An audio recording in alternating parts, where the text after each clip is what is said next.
Hi, welcome to Girl Tries Games. So for this Let's Try, as I like to call it, we're playing Myst. Now this game is the first of a series of about 5 if you don't count the online game. And it's pretty old. It came out around 1993 or 1994.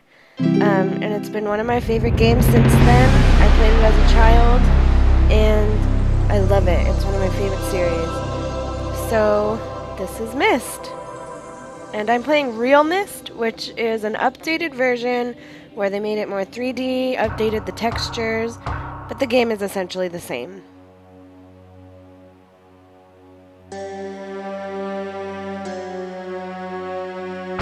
I realized the moment I fell into the fissure that the book would not be destroyed as I had planned. It continued falling into that starry expanse of which I had only a fleeting glimpse. I've tried to speculate where it might have landed, but I must admit that such conjecture is futile. Still, questions about whose hands might one day hold my Myst book are unsettling to me. I know my apprehensions might never be allayed, and so I close, realizing that perhaps the ending has not yet been written. Okay, so we just heard a speech that he was concerned about where his Myst book would land, and in whose hands, and it looks like it's in front of us. So, I've played this game many times, and so I'm gonna play through it as naturally as possible. I'm not gonna rush through it. I want to show you guys basically how to solve the puzzles and what to look for and things like that. So I'm not gonna say any spoilers ahead of time or anything like that. I'm not gonna give you any more background information than what's already been given in the game. So yeah, let's get started. So let's see what happens when we click on the book.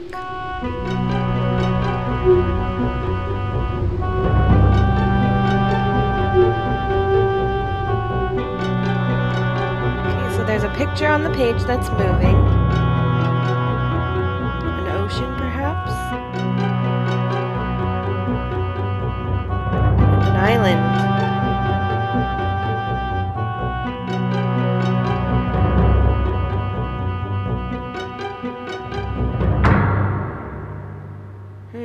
Okay, so let's find out what happens when we click on or we put our hand over the image.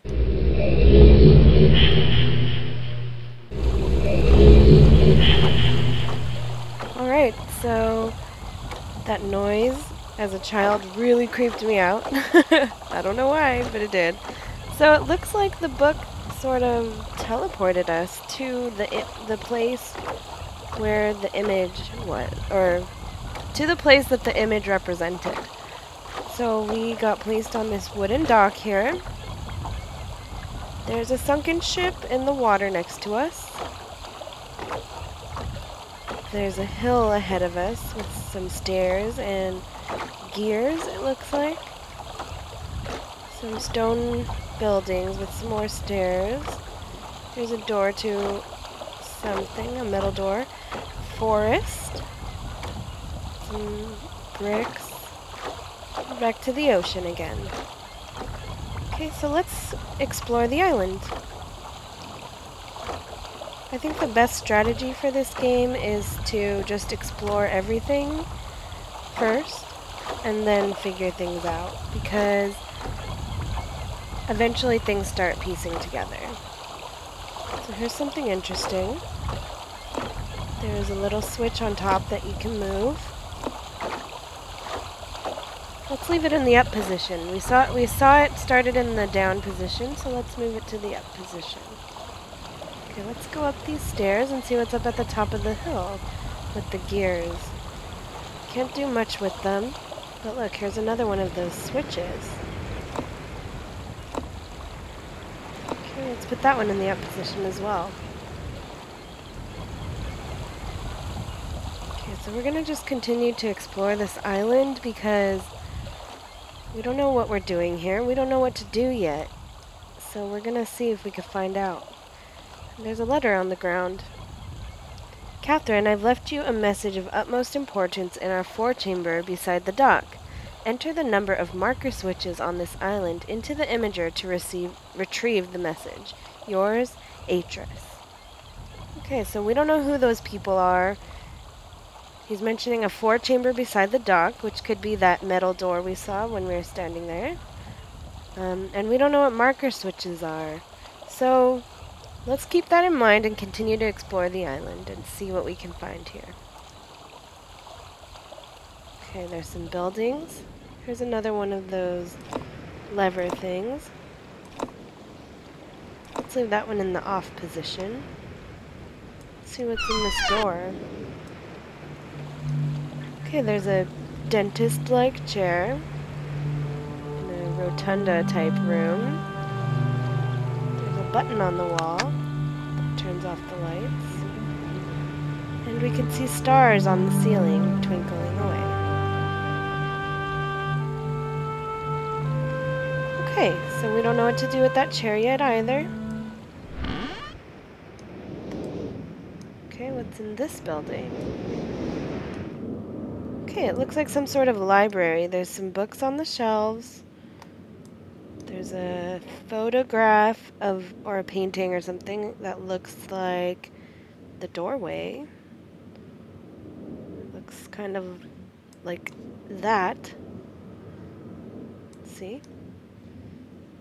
There's a book with a page on it, a fireplace, a map, and another book with a page next to it, and another painting that we're not sure what that is, but it looks like it's in this room, just like the other picture was. So, okay, we'll come back to this room, I'm sure. Okay, let's see what's over here. There's a spaceship and another switch. But let's leave this one in the off position too. We're doing this to see if we could tell a difference between the ones that are flipped to the up position and the ones that are flipped to the down position. Okay, now here we have a fountain type thing with a sunken ship in it, kind of like the one at the dock. And around us there are little pedestals, I guess, with images, symbols on them that are red. And here's another one of those switches. We'll put that one up. Okay, here's a little crossroads. To the right we have a brick building with some wires coming out of it. Another switch that we'll put up. And let's go down the stairs and see what's down here. There's a cave. And a door at the end. Okay, let's open the door. Okay, so let's go inside. There's some gauges, some buttons. Press the buttons and the gauges turn, but we still don't know exactly what this is. So we'll come back to it and hopefully it'll make sense in the future. There's a poster on the wall, power to ship, generator switches. So okay, that gives us a little more of a clue to what this does, but we don't know what to do with it yet. So let's exit this room.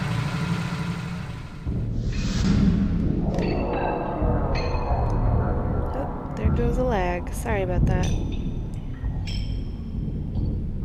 As I said, this game is really old and I have to play it on compatibility mode and it's all weird and you know how the story goes.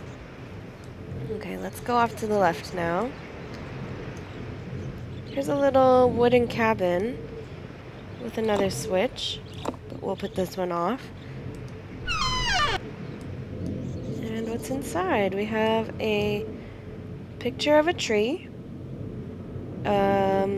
This is a furnace looking thing and a wheel that we can turn on and off. Okay, what else? Anything else in here? Okay, Okay, there's some sort of lockbox or safe. But we don't know what the combination is. Okay, so what's down here? Down here there's a clock tower out in the middle of the water that we can't really get to. And I see another switch over there on that clock tower. And here's some wheels. What do they do? Looks like they turn the hands of the clock. Interesting. But again, we don't know what to do with it yet. Okay, we didn't look back here yet on this side of the island. Here's a tree, a special tree surrounded by some bricks. Looks like it might be the biggest tree on the island. Okay, let's go down the steps. Let's see what's over here in the forest. There's a gravestone. Tiana. Now, if you've read any of the Myst books, you'll know who that is. But I'm not going to give that away yet because it's not relevant to this story, and it's not relevant. And it's just a lot, it would take a lot of explaining to do. So, okay, well, let's go back to the letter because this is the only real clue we found so far of what we can do, of where we can get anywhere. Okay, so let's enter this four-chamber that he's talking about and see if we can figure out what marker switches are.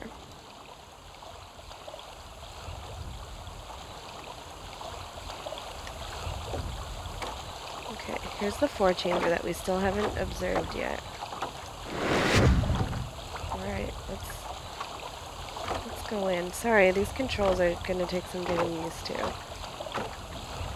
What the heck? Why can't I move? Okay, there we go.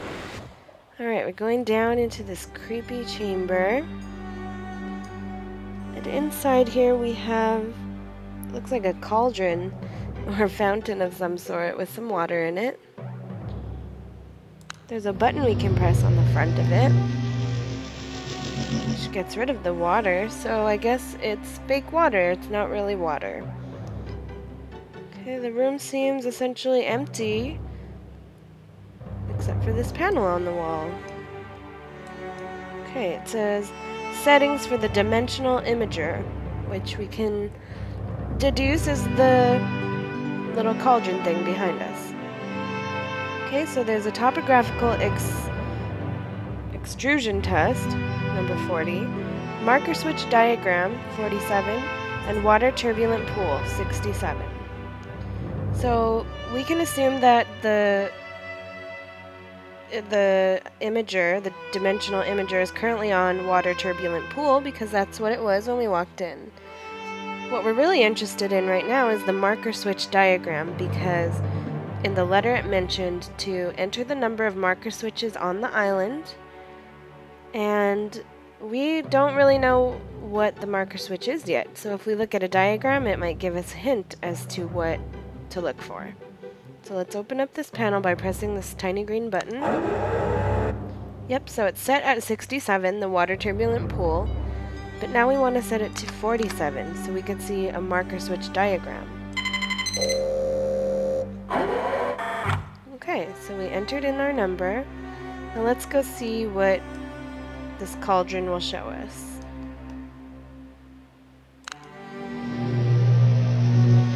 Aha, so that is a marker switch. And I'm sure you remember seeing those. We've seen plenty around the island. So let's go and count them so we can enter the number. But first I want to see what the topographical extrusion test is. So let's turn it on. Put it on number 40. Okay, and let's see what that is.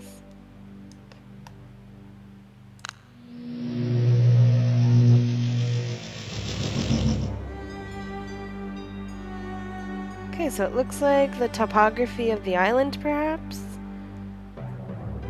We can't be sure. Okay, so there's nothing we can do with that right now. So let's go count the marker switches on the island so we know what number to enter. And it's nighttime. Okay, so here we have 1.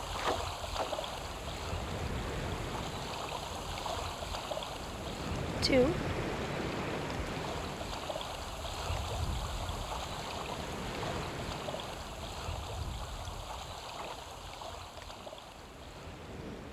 3.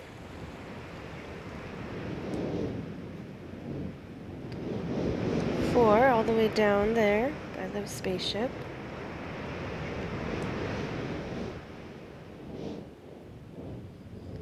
5.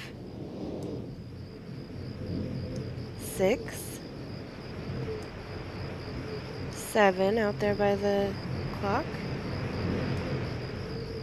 8. And I don't think we saw any more. So 8 is the number we're going to want to enter back in that panel in the 4 chamber. Because that's what the letter said. Let's look at it again to make sure. Enter the number of marker switches on this island into the imager to retrieve the message. Okay, so let's do that.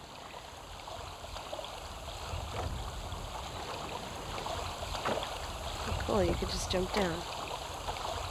Okay, so we're going back into the chamber, and again I'm having trouble walking around here. These controls are unusual for me. Okay, so let's enter the number into the imager. We open it by clicking that button. And we'll enter 0, 8, and enter. Okay, so let's go check it out and see the message. See if we did it right. Catherine, my love, I have to leave quickly. Something terrible has happened. It's hard for me to believe. Most of my books have been destroyed. Catherine is one of our sons. I suspect Agamemnon, but I shouldn't leap to conclusions. I'll find him and Cirrus as well.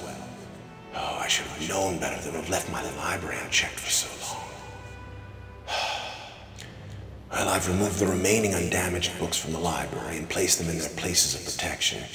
You shouldn't have to use the books until I return, but if you've forgotten the access keys, remember the tower rotation. Oh, and don't worry, Catherine. Everything will be fine. I'll see you shortly. Oh, and erase this message after you've viewed it, just to be safe. Okay, so we can probably assume that Catherine has not seen this message because it has not been deleted. And that man, his voice sounds a lot like the guy that we heard in the intro. And so now we know that his name is Atris. He's the one who signed the message, and he's the one who left this image message for us. Or not for us, but for Catherine. And he discusses his books in the library, and he suspects his sons of destroying the books in his library, and he said that he hid his other books, and to remember the tower rotation if we don't know the access codes. Okay, so that gives us a little more hints of what to do in the game. We're no longer just completely lost. We know that there's some books we need to be looking for, and a tower rotation that we need to keep an eye out for. So in the next video, we'll head back to the library because he's talking about books. So we'll head back to the library and stay tuned for the next video to find out what more we can do in Myst. Thanks for watching!